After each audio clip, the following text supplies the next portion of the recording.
अस्सलामुअलैकुम my social media family, कैसे हैं आप लोग। उम्मीद करते हैं आप लोग खैरियत से होंगे। जनाब, आप लोगों ने एक गाना तो ज़रूर सुना होगा, दिल के अरमा आंसुओं में बह गए। ये वो गाना है जिसे हमेशा आप गुनगुनाते हैं तो आपके चेहरे पर हंसी आ जाती है, स्माइल आ जाती है। और इसके साथ जुड़ा हुआ एक बहुत बड़ा नाम, जी हाँ, सलमा आगा। ये गाना सलमा आगा की पहचान है, सभी लोग जानते हैं। लेकिन साथ ही साथ बहुत सारे लोग ये भी जानते हैं कि सलमा आगा के बारे में कि ये पाकिस्तानी गुलकारा थी, पाकिस्तानी अदाकारा थी। लेकिन अब उनके बारे में ये भी बात सामने आती है कि भाई ये इंडिया में रहती हैं और इन्होंने इंडिया की शहरियत ले रखी है। बहुत सारे लोग यहाँ पर कंफ्यूज हो जाते हैं कि कहीं बिल्कुल वैसा ही सीन तो नहीं सलमा आगा के सीन में भी जैसा अदनान समी के साथ हुआ था। जी हाँ, अदनान समी भी पाकिस्तानी गुलकार थे, लेकिन उन्होंने क्या किया कि उन्होंने इंडियन शहरियत ले ली थी। अब सलमा आगा के ऊपर वंस अगेन एक सवाल उठता है कि आपने पाकिस्तान में रहने को तरजीह क्यों नहीं दी और आपने हमेशा भारत को ही तरजीह दी। और इसी के साथ जनाब आपने भारत के शहरियत इख्तियार की, इसकी क्या वजह थी। तो बरसों बाद बिल आखिर सलमा आगा ने इस चीज़ का जवाब दिया है। क्या उन्होंने गुत्थी खोली है जो कि आप लोग सोच भी नहीं सकते। यकीनन बहुत सारे लोग नहीं जानते थे, इस खबर से नहीं वाकिफ थे, लेकिन आज की ये पूरी खबर देखने के बाद वो जान जाएंगे कि आखिर सलमा आगा ने ऐसा क्यों किया। इन दिनों उनकी कैसी जिंदगी चल रही है, वो कहाँ रहती हैं, इनके कितने बच्चे हैं, उनकी कितनी शादियां हैं, क्या उनकी शादी, जी हाँ, पाकिस्तान के एक मशहूर,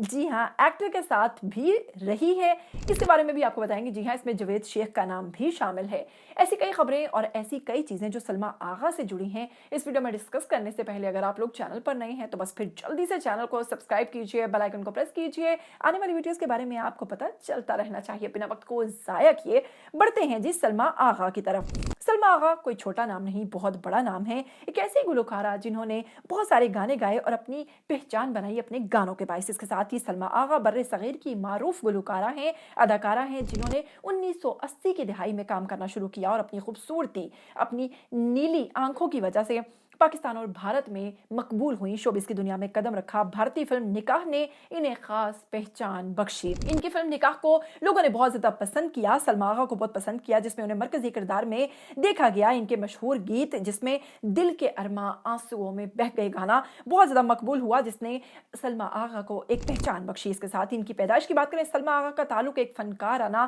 खानदान से रहा। इनकी वालिदा नसरीन आगा भी फिल्मी दुनिया से ताल्लुक रखती थी। इसके साथ ही ये मौसीकी और अदाकारी के दोनों शोबों में सरगर्म रही, दोनों में इन्होंने काम किया। इनकी पैदाइश के बारे में मुख्तलिफ जगहों पर मुख्तलिफ बातें की जाती हैं, लेकिन कोई भी चीज बावसूख तरीके से नहीं कही जा सकती। लेकिन उन्होंने अपने बारे में कई दफा कहा कि उनका ताल्लुक, उनकी फैमिली का ताल्लुक, उनके खानदान का ताल्लुक अमृतसर से था। और इसके साथ ही जनाब उनकी परवरिश क्योंकि लंदन में हुई और इनका एक पठान खानदान था जिससे ताल्लुक था। क्योंकि सलमा आगा की गोरी चिट्टी और बिल्ली आंखें देखकर तो आपको अंदाजा हो ही चुका होगा कि डेफिनेटली ये पठान खानाने से ताल्लुक रखती हैं, क्योंकि पठान माशाल्लाह बड़े खूबसूरत होते हैं। बचपन से ही इन्हें मौसीकी का शौक था। वो स्कूल के प्रोग्राम, सकाफती तकरीबात में गाना गाया करती थी। और इसी तरह सलमा आगा ने क्लासिकी मौसीकी की तरबियत भी हासिल की। इनकी आवाज़ एक मुनफरिद और बहुत ही ज़्यादा लोगों को पसंद आती थी, क्योंकि वो थोड़ी सी मुनफरिद थी, लेकिन ठीक है, उन्हें पसंद आती थी।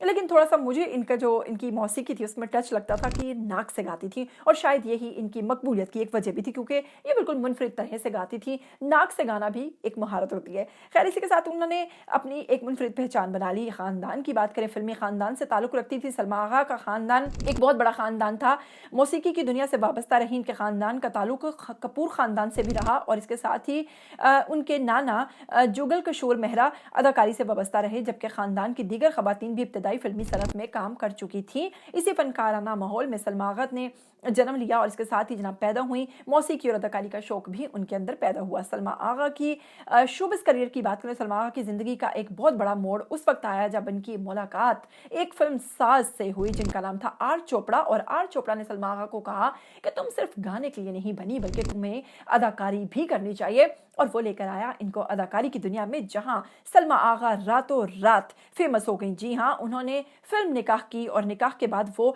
1982 में रिलीज होने वाली फिल्म निकाह के बाद सलमा आगा रातों रात स्टार बन गई थी। जी हाँ, इनकी शादी, तलाक और एक औरत की जज्बाती कहानी के इर्द गिर्द ये कहानी घूमती थी, जिसने सलमा आगा को, अदाकारी को, सब चीजों को इतना पसंद पसंद किया, खासतौर पर इनके गानों को इतना पसंद किया कि सलमा आगा का एक नाम बन गया और सलमा आगा रातों रात स्टार बन गई।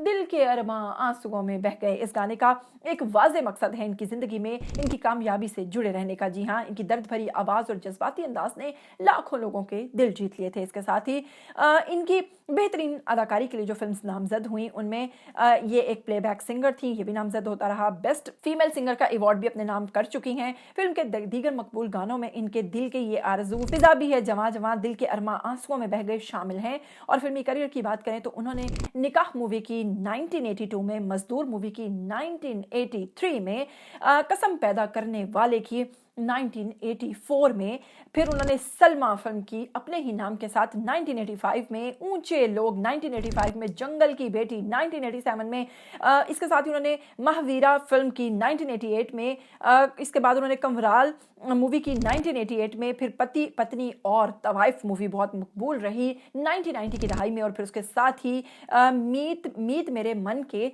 मूवी की जो कि 1991 में थी। और इन फिल्मों ने पाकिस्तान में, बांग्लादेश में और दीगर सूबों में भी बहुत काम किया और बहुत नाम बनाया। फिर मिथुन चक्रवर्ती के साथ भी इनकी फिल्म कसम पैदा करने वाले की जो कि 1984 में थी, इन्होंने सलमा आगा को मजीद मकबूलियत दी और इस तरह से इनकी ग्लैमरस डिस्को और इस किस्म के लुक्स वायरल होना शुरू हो गई। इसके साथ ही उनके मकबूल कम क्लोजर, डांस और जीना भी है क्या जीना, ऐसी चीज़ें भी शामिल होना शुरू हो गई और इन्होंने भी इनको मकबूलियत बख्शी।